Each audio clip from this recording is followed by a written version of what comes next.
प्रिय, आज भर उन्हात तातडीच्या कामासाठी बाहेर पडावं लागलं. काम लगेच झालं नाही. ऑफिसमधला कर्मचारी 2 तासाने या म्हणाला.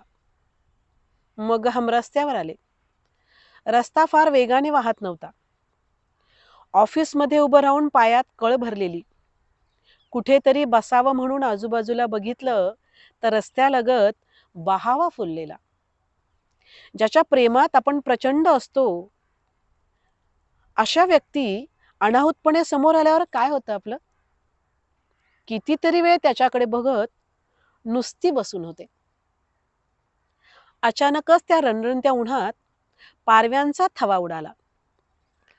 वाटलं आपल्याला कुठलीच मरमर नाही पोटाची. क्षणभर एकटेपणाचं, नुसत्या बसून राहण्याचं सुख वाटलं. नुसत्या बसून राहण्यावरून आठवलं, कालच एका दूरच्या भावाचा फोन आलेला. तो म्हणाला, फार काही यशस्वी झाली नाहीस तू आयुष्यात. मीही हसून मोघम उत्तर दिलं. तो म्हणाला ते खरं आहे असं वाटल्याने क्षणापूर्वी वाटणारं सुख धूसर झालं. काहीतरी करावं म्हणून मैत्रिणीला फोन केला तर ती म्हणाली, फोटो बघत असते तुझे नेहमी फेसबुकवर.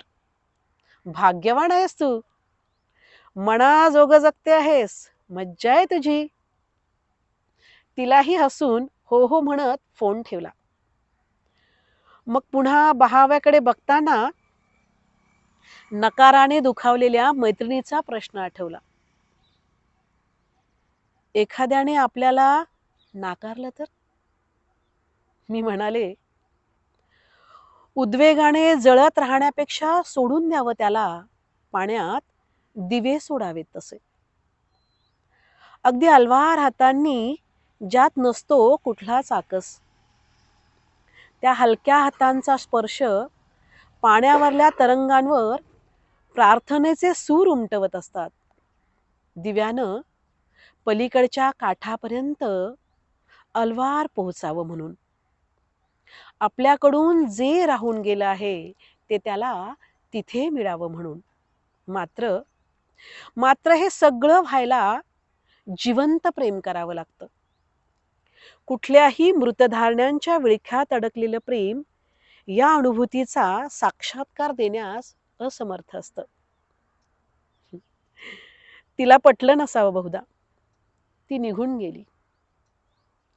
मी बहाव्याखाली नुसतीच बसून राहिले होते. त्या काठावर तू सुखी असशील म्हणून. या क्षणी ते सारं आठवलं. मी उठले.